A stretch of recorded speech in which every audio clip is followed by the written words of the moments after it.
Si tu veux faire du motion design comme il y en a actuellement sur cette vidéo, si tu veux que Claude Code s'occupe de tout ton montage, qu'il puisse te découper tous tes rushs et ajouter par-dessus toutes les animations qu'il y a actuellement à l'écran, et ben reste sur cette vidéo, tu vas voir que c'est super simple avec Claude Code, que c'est gratuit et ça prend vraiment 5 minutes à mettre en place. On va pas parler plus longtemps, pas besoin de plus de blabla, on va rentrer directement dans le vif du sujet.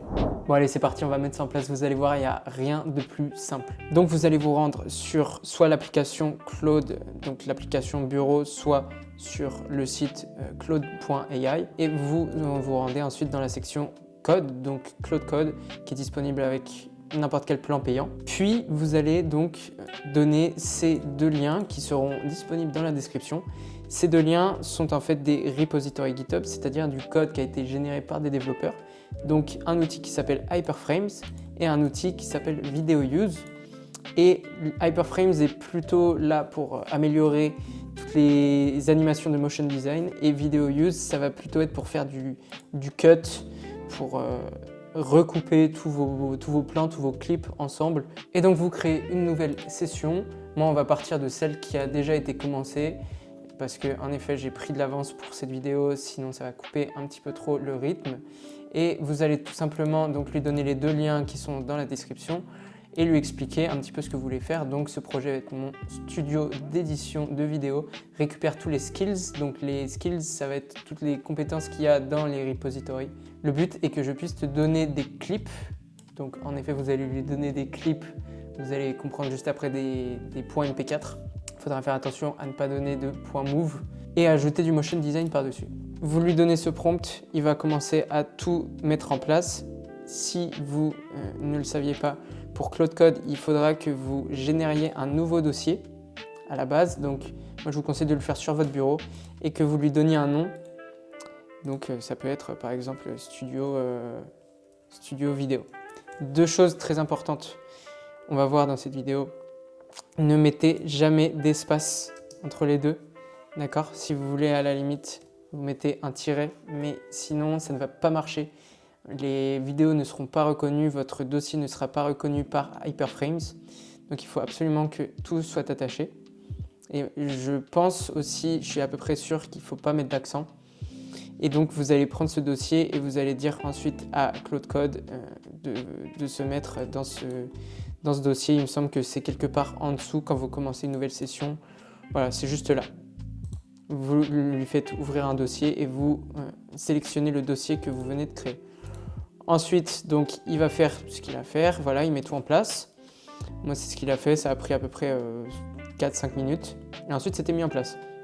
Tout ce qu'il vous reste à faire, c'est, comme il va vous le dire, c'est d'aller, en général, il va vous proposer plutôt Eleven Labs. Donc, Eleven Labs qui est un outil de transcription. Tac, vous vous rendez là. Eleven Labs. Vous allez vous créer un petit compte. Moi, le mien est déjà créé, donc ça me met déjà dessus.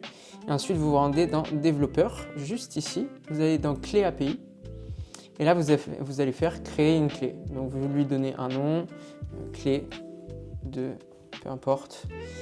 Et faites restreindre la clé si ce n'est pas déjà coché. C'est une bonne pratique. Et vous donnez juste accès à la transcription. C'est ça qui va être vraiment important. Vous faites créer une clé, tac.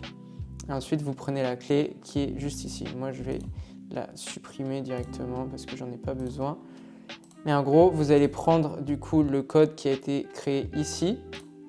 Vous faites un copier et vous vous rendez donc dans le dossier qui a été créé par Claude Code. Donc, en l'occurrence, moi, c'était pas Studio Vidéo, mais Hyperframes et Raymotion.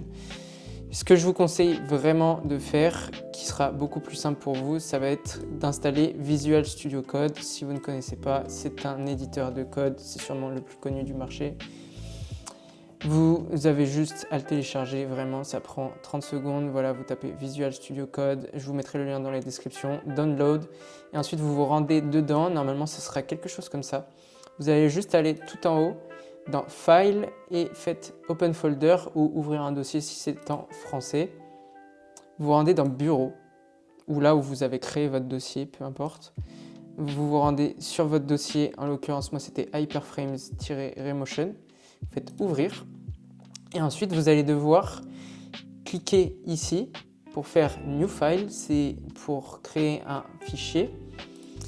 Ou alors, vous pouvez partir de tout en haut et faire tac, New File à partir d'ici. Ensuite, ce que vous allez devoir faire, moi, je l'avais déjà fait du coup pour cette vidéo. Vous allez créer le New File. Vous allez faire .env.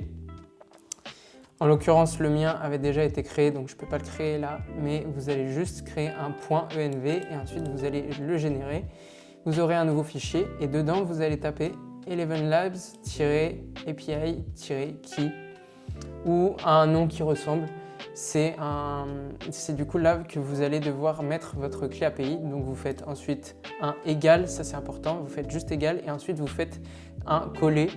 Vous allez coller la clé API qui a été générée juste ici. Tac. Normalement, vous y aurez accès qu'une fois. Faites attention, une fois que vous fermez, il faudra recréer une autre clé. Une fois que c'est fait, normalement, vous êtes tout bon. Vous allez juste dire à... Oui, c'est ça. Vous allez juste faire un copier du coup du nom que vous lui avez donné. Si vous avez donné le même que moi, c'est très bien. Vous rendez ensuite dans Cloud Code. Ensuite, regardez ce que j'avais dit. Moi, je lui ai dit, ok, c'est bon, j'ai ajouté ma première vidéo et ma clé API sous ce nom, Eleven Labs. Donc là, vous collez le nom. Je veux que tu ajoutes par-dessus le clip des animations de motion design. Et là, vous commencez à faire votre prompt un petit peu pour lui dire ce que vous voulez rajouter sur votre vidéo. Chose que je ne vous ai pas montré.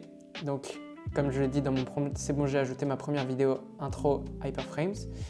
Donc, en effet, vous vous rendez dans votre dossier, donc qui a été créé en l'occurrence pour ce studio d'édition, et vous lui mettez une vidéo. Donc moi j'avais fait l'erreur de mettre une vidéo où il y a un espace entre intro et hyperframes, et en plus c'était un point move. Donc je répète, faites bien attention à bien mettre un MP4.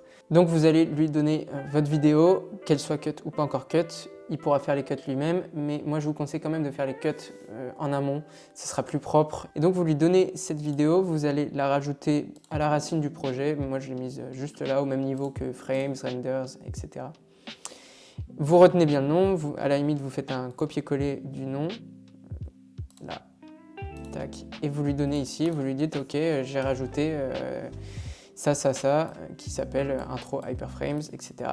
Et là, il va commencer du coup à coder. Donc en fait, ce qu'il fait, c'est qu'il génère du HTML qu'il va mettre par-dessus votre vidéo.